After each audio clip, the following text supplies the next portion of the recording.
स्वागत है आप सभी का। आपके साथ मैं हूं स्वप्निल और आप देख रहे हैं पंचतंत्र। आज का हमारा सब्जेक्ट थोड़ा डिफरेंट है।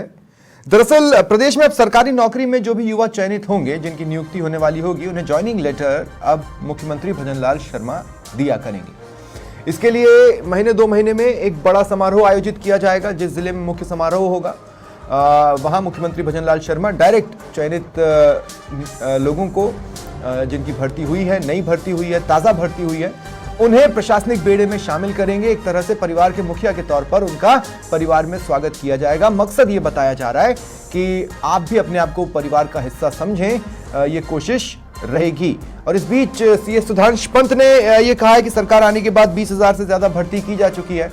तो पहली खेप जिन्हें नियुक्ति पत्र दी जानी है वो लगभग 7,000-8,000 के आसपास बैठ रही है। 20,000 से ज्यादा भर्तियां, जाहिर तौर पर ये वो लोग हैं जो गहलोत राज में चयनित हुए और अब उन्हें नियुक्ति पत्र दिया जाएगा। असली परीक्षा तब शुरू होगी जब भर्तियां मौजूदा शासनकाल की भी शुरू होंगी और उन्हें नियुक्ति देने की बारी आएगी, क्योंकि नियुक्तियां लंबे समय तक अटकती रही हैं। तो कुल मिलाकर इस आयोजन के पीछे क्या है मकसद, क्या इससे कर्मचारियों का मोराल बूस्ट होगा, क्या एक बड़े समारोह की सचमुच जरूरत है? क्योंकि गहलोत राज में जब समारोह किए जाते थे तो बीजेपी का ये कहना होता था कि ये सरकारी धन का दुरुपयोग है। ऐसे में देखना समझना बहुत जरूरी है कि इस तरह के आयोजन क्या मैसेज देते हैं। मेरे साथ जो गेस्ट जुड़ रहे हैं आपको इंट्रोड्यूस करवा देता हूं। बीजेपी प्रवक्ता अटल खंडेलवाल जी मेरे साथ हैं, राजकुमार शर्मा जी कांग्रेस प्रवक्ता हैं और डॉक्टर अविनाश शर्मा राजनीतिक विश्लेषक हैं। आप सभी का स्वागत है समाचार प्लस पर। मैं शुरुआत अटल भाई आपसे ही कर रहा हूं। अटल भाई, औचित्य साधारण सा शब्द, लेकिन सवाल आप समझ गए। देखिए स्वप्निल जी, बहुत बढ़िया सा संदेश। पहले तो हमने आते ही 70,000 नौकरियों का वित्त विभाग से परमिशन ले ली। 20,000 से ऊपर नौकरियां दी जा चुकी है। 7,000 के करीब 29 जून को मुख्यमंत्री जी खुद अपने हाथ से एज ए मुखिया, बड़ा अपने परिवार का हिस्सा, बड़ा परिवार के होने के नाते उनको वो नियुक्ति पत्र देंगे। नहीं, पर 20,000 नियुक्ति पत्र देने के साथ साथ उन लोगों को उनकी नैतिक जिम्मेदारी, दायित्व और इस सब का भी एक बुलेटिन दिया जाएगा, जिससे उन लोगों को लगे कि उनका जुड़ाव इस स्टेट के प्रति किस तरीके से है। विकसित भारत और विकसित स्टेट जो हम बात कर रहे हैं। अटल भाई थोड़ा सा कंफ्यूजन है। मुझे ऐसा लगता है मुख्यमंत्री भजनलाल शर्मा प्रधानमंत्री मोदी को कॉपी कर रहे हैं, ठीक है? क्योंकि रोजगार मेले में प्रधानमंत्री मोदी इस तरह के लेटर्स दिया करते थे।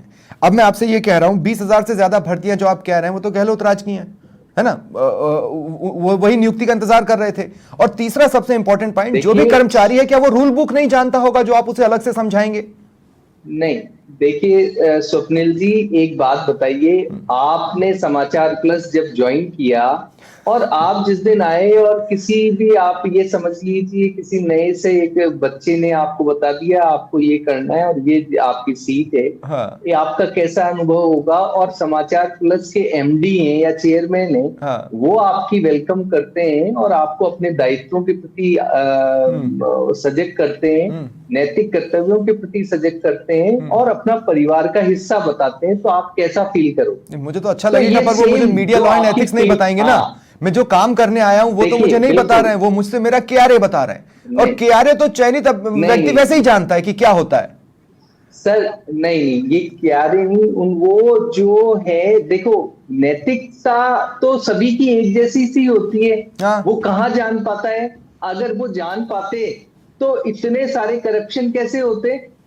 और इतने ज्यादा, कई बार आप नहीं देखते कि व्यक्ति ड्यूटी पे समय पे नहीं है, जब आप दोपहर में गए तब नहीं है, काम नहीं करा, फाइल के अंदर 30-30 घंटे, या पहले तो पता ही नहीं चलता था फाइल कहाँ गई। अच्छा ठीक है, आज तो ठीक 2.5 है। घंटे एक सवाल और मैं आपसे लूंगा, एक सवाल और अटल भाई मैं आपसे लूंगा। ठीक है अटल भाई, एक सवाल मैं आपसे और लूंगा। मैं ये बोल रहा हूं कि एक बार के इस तरह के आयोजन जो कि 1 महीने से 2 महीने में होते रहेंगे, कितना खर्च आएगा मोटे तौर पर? एक मुख्य समारोह, सारे जिलों में वीसी, यही जब अशोक गहलोत किया करते थे, हालांकि वो कर्मचारियों से नहीं मिलते थे, वो नियुक्तियां नहीं देते थे, वो जैसे महंगाई राहत केंद्र शिविर उसमें किया करते थे, तो आपको वो सरकारी खजाने का दुरुपयोग लगता था।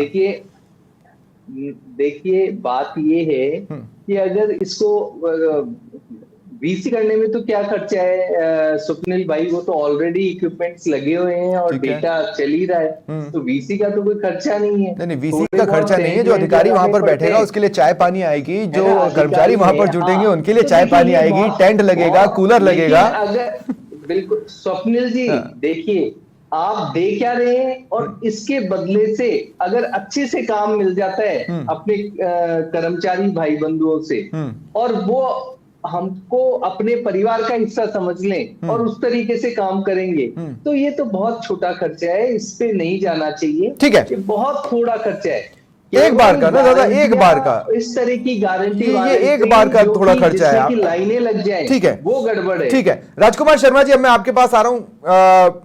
जैसे ही गहलोत राज गया, कांग्रेस को यह शिकायत रही कि कर्मचारियों का सिर्फ मोराल डाउन किया जा रहा है, उससे ज्यादा कुछ नहीं हो रहा। यह एक ऐसा कदम है जो कम से कम नई खेप का मोराल तो बढ़ाएगा ही बढ़ाएगा, इसमें कोई दो राय नहीं है। लेकिन विपक्ष इसे किस चश्मे से देख रहा है, यह मैं समझना चाहता हूं, इसलिए मैं आपका रिएक्शन लूंगा। जी, भारतीय जनता पार्टी की सरकार डबल इंजन की सरकार इस वक्त चल रही है। डबल इंजन की सरकार कर्मचारियों को खुश करना चाहती है, कर्मचारियों के साथ साथ राजस्थान के नौजवानों को नौकरी भी देना चाहती है। नौकरी तो वो अशोक गहलोत जी के सरकार में जो पा गए थे, उनको नियुक्ति पत्र अपने हाथ से देना चाहती है। और वो ये चाहती है सरकार कि वो उस पे जो फोल्डर देंगे उस पे भजनलाल जी की फोटो आ जाए, माननीय प्रधानमंत्री मोदी। तो कितना ही प्रचार कर ले भारतीय जनता पार्टी, आने वाले उपचुनाव में भी लोकसभा जैसा हाल होने वाला है। पांचों सीटें हम लोग वापस जीतने वाले हैं। पर यहाँ ये जो कदम है दादा, ये जो कदम है, इसका उपचुनाव जिताने हराने से कोई लेना देना नहीं है। आप जानते हैं इसका कोई माइलेज किसी को नहीं मिलने वाला इस कदम का। नहीं, भारतीय जनता पार्टी तो यही कोशिश कर रही है कि अरे नई भर्तियों को मुख्यमंत्री लेटर दे देंगे, इससे कौन सा वोट की मानसिकता लोगों की चेंज हो जाती है सर? नहीं, घर घर में प्रचार तो पहुंचेगा ना। इनके पल्ला प्रमुख तो काम कर नहीं रहे हैं, भारतीय जनता पार्टी का कार्यकर्ता तो काम कर नहीं रहे हैं। अरे तो आप ये क्यों मान के चल रहे हैं कि उन्हीं 5 विधानसभा सीटें जहां पर उपचुनाव होना है उन्हीं लोगों को लेटर दिए जा रहे हैं? सर उससे ज्यादा संख्या है राजकुमार भाई। माहौल तो पूरे राजस्थान में बनेगा ना। उसके थोड़ी देर बाद पंचायत का भी चुनाव आ रहा है, नगर निकाय का भी आ रहा है। ना तो इनसे कर्मचारी खुश होने वाले और ना जो नए जो जिनको नौकरियां मिल रही है वो खुश होने वाले। नहीं राजकुमार भाई, देखिए मैं एक बात बताता हूं, पॉलिटिकल सिनेरियो में मैं अगर आपको समझाऊं, एक कार्यकर्ता दूसरे कार्यकर्ता के साथ खड़े होकर फोटो खिंचा ले, वो उसकी मेमोरी में नहीं रहता, लेकिन वो अशोक गहलोत के साथ खड़ा हो जाए तो उसकी मेमोरी में होता है। सचिन पायलट के साथ खड़ा हो जाए, नहीं तो कार्यकर्ता क्यों मरेगा राहुल गांधी के साथ फोटो खिंचाने के लिए, प्रियंका गांधी के साथ फोटो खिंचाने के लिए? ये एक मोमेंट तो है ना। एक कर्मचारी को अगर इस तरह का मोमेंट मिलता है कि मैं जिस बेड़े में शामिल हो रहा हूं उसका मुखिया मुझे ये ज्वाइनिंग लेटर दे रहा है, तो उसके मोराल पर असर तो पड़ेगा, इसे नेग्लेक्ट तो नहीं किया जा सकता। अच्छा है, कर्मचारियों का अगर मोरल बूस्ट होता है, मुख्यमंत्री जी के हाथ से उसका नियुक्ति पत्र जाता है, मुख्यमंत्री के साथ उसको फोटो खींचता है, अच्छा है, राजस्थान के हित में होगा। राजस्थान के लिए वो कर्मचारी ज्यादा काम करेगा, बेहतर काम करेगा। हाँ, तो इसमें ऐसे तो कोई बुराई नहीं है, लेकिन हाँ आपको ये लगता है कि इसके पीछे पॉलिटिक्स ये है कि इसमें आने वाले चुनावों में पार्टी फायदा लेना चाहती है? हो सकता है कि कुछ समय के बाद ये रुक भी जाए समारोह और रूटीन प्रोसेस में आ जाए, आप यही कह रहे हैं? पैसे का दुरुपयोग भी होगा, पैसे का दुरुपयोग भी होगा। कर्मचारियों को इसी काम में लगाए रखोगे आप। इन नियुक्ति पत्र देने के लिए जब सीएम नियुक्ति पत्र देते हैं, सब जगह वीडियो कॉन्फ्रेंसिंग होगी, तो संबंधित सारे विभाग के कर्मचारी भी तो इसी काम में लगे रहेंगे, तो दूसरा काम छूट जाएगा। नियुक्ति पत्र तो डाक से वैसे ही पहुंच रहा है, लेकिन कोई बात नहीं, आप ऐसा कर रहे हो, करके देख लो। राजस्थान की जनता है, सब जानती है। ठीक है, ठीक है। अविनाश जी, क्या लगता है आपको इस कदम के पीछे, क्या आप सेंस कर रहे हैं, क्या लगता है आपको? क्योंकि ये पहली बार उठाया गया कदम नहीं है, प्रधानमंत्री मोदी कर चुके हैं। रोजगार मेले में 71,000 नियुक्ति पत्र बांटना और इस तरह की तमाम हेडलाइंस समय समय पर बनी है। सीएम भजनलाल प्रधानमंत्री मोदी की राह पर चलने वाले हैं। इसका राजस्थान के सिनेरियो में क्या इंपैक्ट हो सकता है? देखिए स्वप्निल जी, मैं आपको ये बताना चाहूंगा, सबसे पहले मैं जिस परिवार से आता हूं उस परिवार में अमूमन सबने ही नौकरियां की है। मेरे पिताजी, मेरे पूरे परिवार के जो सदस्य हैं, सबने नौकरियां की है। पर जहां तक मुझे आज भी पता है, और सब नौकरी करके 35 साल की नौकरी करके रिटायर भी हो चुके हैं। यहां तक कि किसी भी मुख्यमंत्री से डायरेक्ट संवाद मेरे परिवार के किसी भी सदस्य का नहीं हुआ। तो आज के सिनेरियो में अगर ये प्रधानमंत्री मोदी जी की राह पर चलते हुए एक कदम जो ये उठा रहे हैं कि हम डायरेक्ट कर्मचारी को, जो पहली बार जो 25 साल का या 24 साल का जो युवा जो नौकरी करने के लिए आता है, उसको आगामी 30-35 वर्ष 32 वर्ष उसको जो नौकरी करनी होती है, उस नौकरी में वो डायरेक्ट मुख्यमंत्री के हाथों से अपना अगर प्रमाण नियुक्ति पत्र लेता है, तो पहली बात तो इसमें कोई बुराई नहीं है, बल्कि उसका जो एक बूस्टअप उसको मिलेगा कि आज मैं मुख्यमंत्री से मिला और मेरी जो नियुक्ति का पत्र है खुद प्रदेश के मुखिया ने मुझे दिया, वो एक बहुत बड़ा उसके लिए सम्मान की बात होती है, उसके लिए एक बहुत बड़ा प्राउड होता है। आप 26 जनवरी 15 अगस्त को भी देखते हैं, अगर किसी कर्मचारी को सम्मान मिलता है राष्ट्रीय समारोह, राज्य समारोह में, तो उसको एक सम्मान बहुत ही एक अलग नजरिए से देखा जाता है, पहली बात। दूसरा मैं आपको बताऊं, जैसा कि अभी हमारे बड़े भाई जो है राजकुमार जी, वो कह रहे थे कि इससे प्रचार होगा, ये होगा, वो होगा। तो मैं जी बिल्कुल होगा, इसमें कोई दो राय नहीं, होगा, प्रचार होगा। प्रचार जब ये इन्होंने महंगाई राहत किट जो ये इन्होंने सामान बांटा था, जो पॉलिथीन बैग दिए थे, उन पॉलिथीन बैग पे अशोक गहलोत साहब की पूरे राजस्थान में फोटो गई।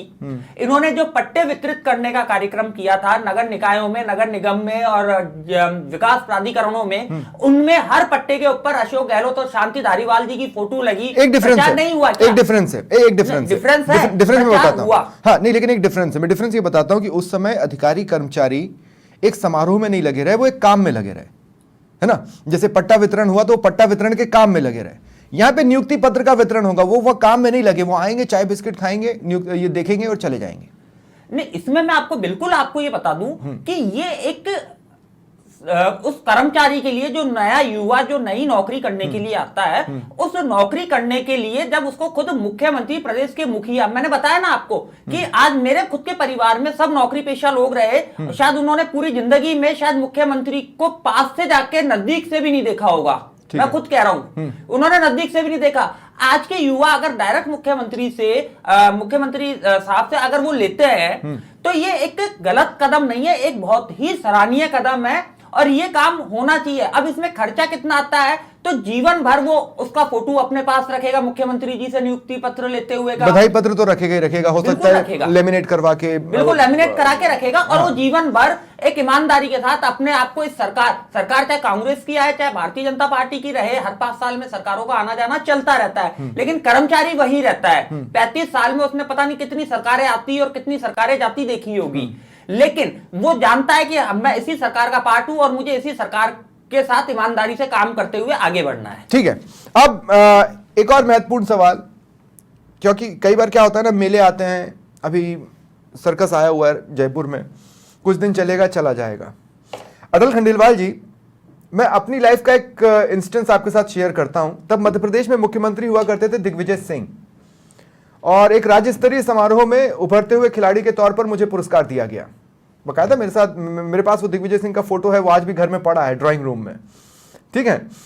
लेकिन ना उसके बाद उनको पता कि मैं आज भी टेबल टेनिस खेल रहा हूं या नहीं, और ना मुझको पता कि उस चीज का मुझे फायदा क्या मिला, क्योंकि घूम फिरकर उस एक दिन के बाद, उस एक मोमेंट के बाद मैं उसी दलदल में चला गया जो एसोसिएशन के पॉलिटिक्स का दलदल होता है। यहां पर कर्मचारी वापस उसी सरकारी सिस्टम में चला जाएगा उस दिन के बाद, और फिर सरकारी सिस्टम उसे जिस तरफ धकेलेगा वो उस तरफ धकेल जाएगा। आप समझ रहे हैं मेरी बात? मैं तो समझ रहा हूं स्वप्निल जी, लेकिन इशू क्या है कि आप कहीं से तो शुरुआत करोगे कुछ अच्छी सी, या जो सिस्टम चल रहा है जिसमें वो वही सब पहले दिन से वो एक ऐसे सिस्टम का पार्ट बन जाए जहां की उदासीनता हो, जहां माहौल उस तरीके का, उसे कैसे बूस्टअप किया जाए, उसको कहीं से शुरुआत करने से इससे बढ़िया क्या कदम होगा कि एक प्रदेश के मुखिया द्वारा एक बाकी राज्य क्यों नहीं कर रहे? उसका एक व्यक्ति को स्वागत किया जा रहा है, बाकी राज्य क्यों नहीं कर रहे? उसको उसके दायित्व क्या, बाकी राज्य क्यों नहीं कर रहे? क्या करें, बाकी के राज्य क्यों नहीं कर रहे? देखिए सर, देखिए स्वप्निल जी, सब राज्यों के अपने अपने मुखिया हैं और उनकी अपनी अपनी सोच है। मैं आज अपने राज्य की बात बता सकता हूं कि हमारे माननीय मुख्यमंत्री जी का ये युवाओं को बहुत बढ़िया उपहार है ये। अब क्या होगा? अगर नैतिकता के प्रश्न की बात करें तो यदि वो उनके केवल इस कदम से नैतिक दायित्व के रूप में भी अगर थोड़े कर्मठ हो जाएंगे तो ये सोचिए कि कितना बदलाव आ सकता है इस स्टेज में। ठीक है। अब एक महत्वपूर्ण सवाल है अटल भाई, मुझे लगता है आप पूरी सीरियसनेस के साथ इसका जवाब देंगे।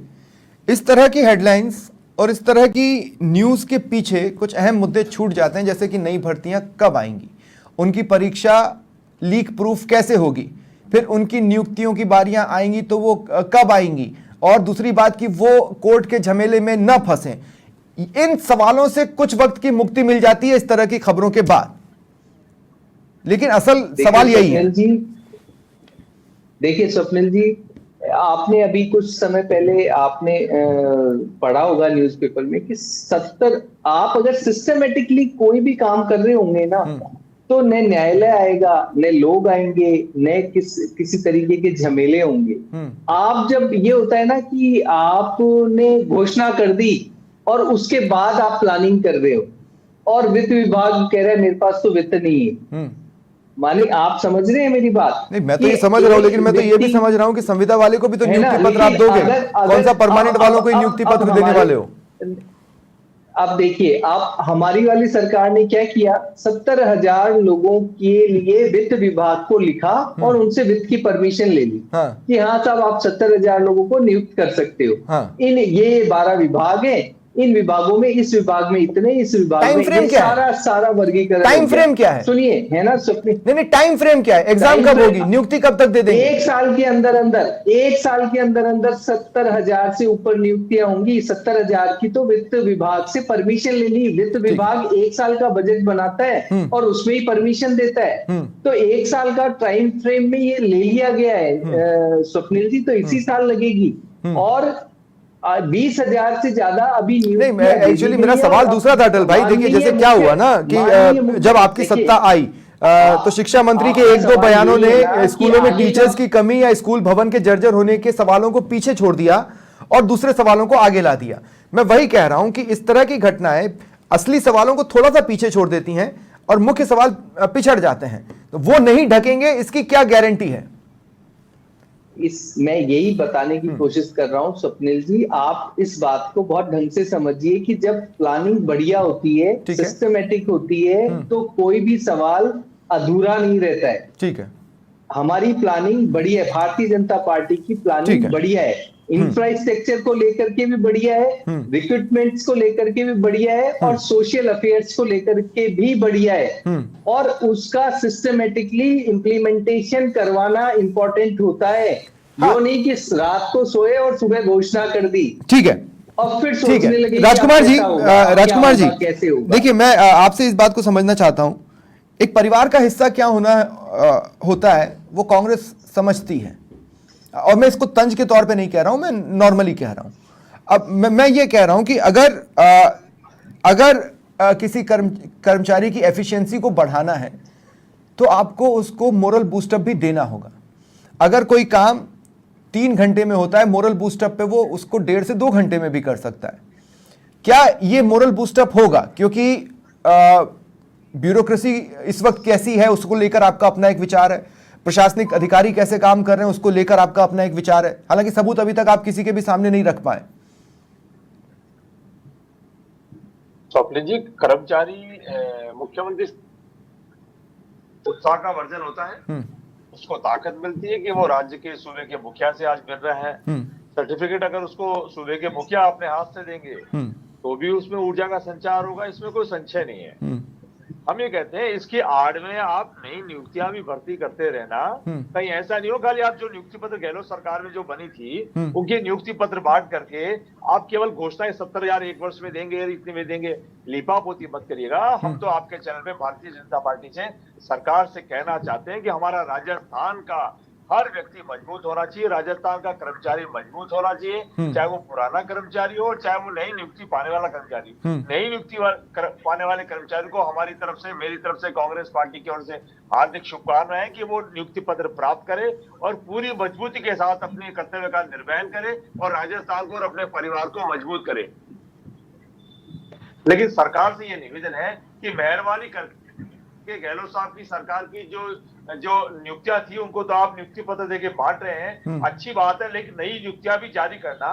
ठीक, वो तो सवाल मैंने अटल जी से लिया ही, लेकिन अब मैं आपसे एक बात और पूछना चाहता हूं कि जब सीएम से ये नियुक्ति पत्र लेंगे तो इनको एक जिम्मेदारी का एहसास होगा और ऐसे में सिस्टम में जो भ्रष्टाचार है उसे काटने में मदद मिल सकती है। ये बहुत अच्छे इन्फॉर्मर्स के तौर पर भी सरकार के लिए काम कर पाएंगे, आप इस बात को भी समझिए। तो मुझे लगता है कि इस पहल का स्वागत तो कर देना चाहिए, कम से कम पहली दृष्टि से। बाद में आगे जो होगा उसके हिसाब से देखा जाएगा। स्वप्निल जी, प्रदेश का पैसा वेस्ट मत करिएगा, ज्यादा तामझाम करके खर्चे मत करिएगा। इसमें खर्चे की गुंजाइश ज्यादा हो रही है, भ्रष्टाचार की गुंजाइश ज्यादा है, लेकिन फिर भी हमारा प्रदेश का कर्मचारी अगर बूस्ट होता है एक सर्टिफिकेट मिलने से, तो हमारी शुभकामनाएं हैं कर्मचारी को। ठीक है, अविनाश जी, क्लोजिंग कमेंट में आपसे लेना चाहता हूं और मैं इस सवाल के आसपास लेना चाहता हूं कि एक सेल्फ बूस्टअप के अलावा, अच्छा अटल जी कुछ जोड़ना चाह रहे हैं? अटल जी जोड़ लें फिर मैं। एक केवल राजकुमार जी से मैं एक चीज बोल रहा हूँ। राजकुमार जी, स्वप्निल जी ने बोला ना कि भाई हम परिवार का हिस्सा उस कर्मचारी को बनाना चाहते हैं, उसको मैं थोड़ा सा आपके उसमें संदर्भ में समझाऊं कि जैसे राहुल जी प्रियंका जी के लाड करते हैं ना, वैसे आपके साथ लाड करने लगे। मैं अपना सवाल पूछने के दौरान ही अटल भाई मैंने कह दिया था कि मैं तंज के तौर पे नहीं कह रहा, ताकत से होगा। अभी भी आप बहुत मेहनत कर रहे हैं, लेकिन उस वक्त आप और ताकतवर रहेंगे। ठीक है, बोलना चाहते हैं स्वप्निल जी। नहीं अटल भाई, लेकिन मैंने साफ कर दिया था कि मैंने तंज के तौर पे नहीं कहा है। अब आप उसे तंज की ओर ले जा रहे हैं। नहीं, मैं राजकुमार जी की जो मेहनत है उसके लिए बता रहा हूँ कि किस लेवल पे हो जाएगी फिर वो। ठीक है, आप जवाब देना चाहते हैं राजकुमार भाई? नहीं तो मैं क्लोजिंग कमेंट ले लूं। ठीक है, अविनाश जी, क्लोजिंग कमेंट में मैं आपसे सिर्फ एक ही बात जानना चाहता हूं कि इसमें कोई दो राय नहीं है कि हर आने वाला पहले से ही उत्साहित होता है कि मेरा नौकरी का पहला दिन है, वो उसका एक अपना उत्साह रहता है। उसके बाद वो जिस सिस्टम से जुड़ता है उस सिस्टम की खामियां उसे अपने जैसा बना ले जाती हैं। पहले दिन का बूस्टअप, बाकी दिन के सड़े हुए सिस्टम की जो खबरें लगातार आती रही हैं, उस पर कितना कारगर रहेगा? आप समझ गए हैं मैं क्या कहना चाह रहा हूं? देखिए स्वप्निल जी, मैं आपको बता दूं, निश्चित तौर पर ये कहीं ना कहीं एक पूरे लाइफ टाइम के लिए एक बहुत बड़ा अचीवमेंट होता है। बहुत बड़ी बात होती है कि जिस सरकार में आप नौकरी कर रहे हो, चाहे यूडीसी के पद पे कर रहे हो, चाहे एलडीसी के पद पे कर रहे हो, चाहे किसी बड़े पद पे आप कर रहे हो, या 4th क्लास के ऊपर आप नौकरी कर रहे हो, तो कोई भी कर्मचारी हो, यहाँ ऐसा क्राइटेरिया तो नहीं रखा गया कि हम 4th क्लास को नहीं देंगे, या हम 3rd क्लास को नहीं देंगे, या हम सेकंड कैटेगरी को नहीं देंगे। कर्मचारी कर्मचारी होता है, वो बात अलग है उसकी योग्यता कितनी है, योग्यता के आधार पर उसको उसकी नियुक्ति मिलती है। तो ये पूरे लाइफ टाइम के लिए, जब तक, क्योंकि एक कर्मचारी अपना पूरा जीवन, जब वो नौकरी लगता है उसके बाद वो 32 वर्ष 33 वर्ष 34 वर्ष जो भी नौकरी करता है, ज्यादा से ज्यादा मेरा मानना है 36 से ज्यादा नौकरी नहीं कर पाता कोई भी कर्मचारी। 36 वर्ष के बाद वो एक वृद्ध अवस्था में आ जाता है, सीनियर सिटीजन की कैटेगरी में आ जाता है। तो ये पूरे जीवन भर के लिए उसके लिए एक सकारात्मकता सोच बढ़ाने वाली बात होती है कि मेरे को मेरा नियुक्ति पत्र प्रदेश के मुखिया ने दिया। लेकिन इन 35-36 सालों में उसका सबसे बड़ा अचीवमेंट सीएम के साथ का फोटो ही रही है, तो उसकी डिलीवरी पर क्वेश्चन लगा जाएगा जी। उस कर्मचारी की प्रोडक्टिविटी, उस कर्मचारी की डिलीवरी, उस कर्मचारी की क्रिएटिविटी पर एक क्वेश्चन मार्क लग जाएगा कि अगर वो उस एक फोटो से इतर अपनी कोई पहचान अपने काम के जरिए नहीं बना पाया। नहीं, आप गलत जा रहे हैं। मैं आपको ये इस बात के लिए करेक्ट कर दूं कि वो तो उसके एक पर्सनल अचीवमेंट की बात है। और दूसरा, अगर सकारात्मकता की ओर, उसमें भ्रष्टाचार, जैसे अगर वो भ्रष्टाचार करने की भी सोचता है कोई भी कर्मचारी, आप देख भी रहे हैं एसीडी कभी कहां छापा मार दिया, कभी किसको रंगे हाथों गिरफ्तार किया जा रहा है, तो कहीं ना कहीं गलत कदम अगर किसी के जाते होंगे तो वो भी स्टॉप होंगे कि नहीं, मैं भी इस सरकार का पार्ट हूं, मुझे मेरा काम ईमानदारी से करना है, मैं सच्चाई और ईमानदारी के साथ जिस दिन घर जाऊं अपने रिटायर होके, तो मैं रिटायरमेंट पे कोई दाग धब्बा लेके नहीं जाऊं कि मैं सस्पेंड हुआ था, या मुझे सस्पेंड किया गया, या मैं रिश्वत लेते हुए पकड़ा गया, या मैंने कुछ और किया था। ईमानदारी के साथ अपना 35 वर्ष या जो भी उसका सेवा कार्यकाल है, उस सेवा कार्यकाल को पूरा करते हुए मैं बेदाग होते हुए सरकारी सेवा से रिटायर हूं। ठीक है, कुल मिलाकर जब ये पता होता है कि हम किस मंजिल की तरफ बढ़ रहे हैं तो एक शुरुआत की जरूरत होती है। अब ये अलग बात है कि सफर आपको अपनी मंजिल तक ले जा पाता है या नहीं, लेकिन शुरुआत का सभी को स्वागत करना चाहिए। इसलिए सीएम के इस कदम का स्वागत हो रहा है। विपक्ष को अपने अंदेशे हैं, सरकारी खर्च का सवाल भी लगातार बना हुआ है, लेकिन जब 1-2 फंक्शंस हो जाएंगे तो इनके जवाब भी सामने आने चालू हो जाएंगे। देखना यह है कि वो जब जवाब आते हैं तो क्या वो नए प्रश्नों को जन्म देते हैं। फिलहाल इतना ही। ये था पंचतंत्र। नमस्कार।